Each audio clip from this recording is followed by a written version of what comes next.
All right, I'm gonna do another one of these update videos because I got like a total of 30 seconds of footage of deer from this past weekend, but hopefully this past weekend's information can help you going into next week. So I ended up hunting October 15th through the 18th. So the morning of the 15th, I ended up hunting a little river bottom marsh. It lit up that time last year, but this year it was dead down there. The scrapes were not open, no sign of deer, did not see a deer. Ended up seeing a squirrel. That was about it. Ended up scouting the rest of the day, then ended up having an evening sit where I saw one of the bigger does I've ever had an encounter with, but I only got like 10 seconds, maybe 20 seconds of footage of her.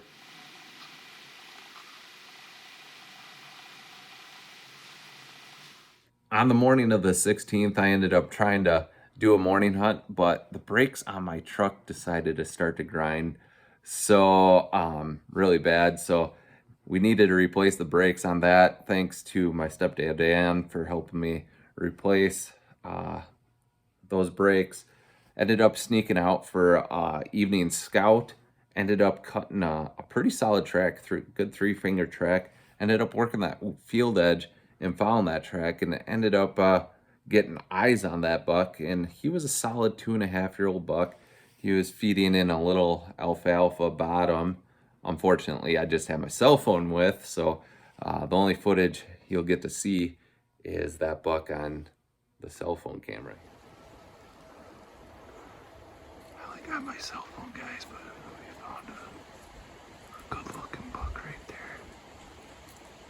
It's feeding in that alfalfa.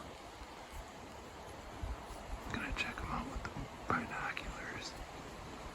Hell yeah. So I ended up going out for a morning hunt on October 17th. I ended up not seeing anything. That's the trend. However, I moved over on the same property, did some scouting, got some boots on the ground, and I learned that that property has a pile of stands on it, pile of people, pile of trail cameras on it. So I don't know if I'm going to be back to that property, which I thought going into the year was one of my better properties. So it's funny how the game and the season can change things. Then I went out for an evening hunt on the 17th where I had that little scouting encounter with that 2.5-year-old. And I was going to see if I could get eyes on him, see if I could get close to him.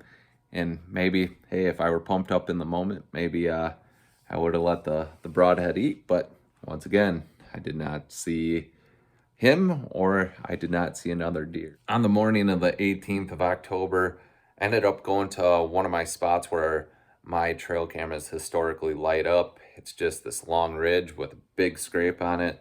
There's doe bedding, buck bedding around. Ended up sitting the morning, not seeing a deer. Went back there in the evening, did not see a deer again. However, the scrape was looked like it was being used and whatnot, fairly active. Hey, deer weren't there, should have been in a different spot. However, as we head into this next week, I think the hunt should be really good, even though it's going to be warm. It's still pre-rut, still one of my favorite times to be in the woods.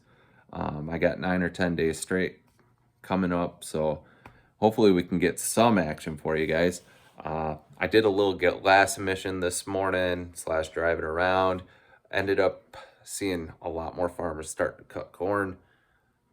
Seeing a lot of deer hitting that corn once it is cut. I think I saw 9 or 10 does in a field this morning right next to public.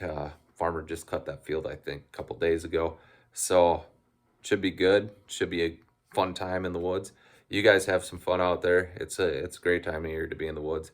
And got a little front coming through Tuesday and Wednesday, so that should be nice, at least for walking in the woods. We'll see you guys in the next video.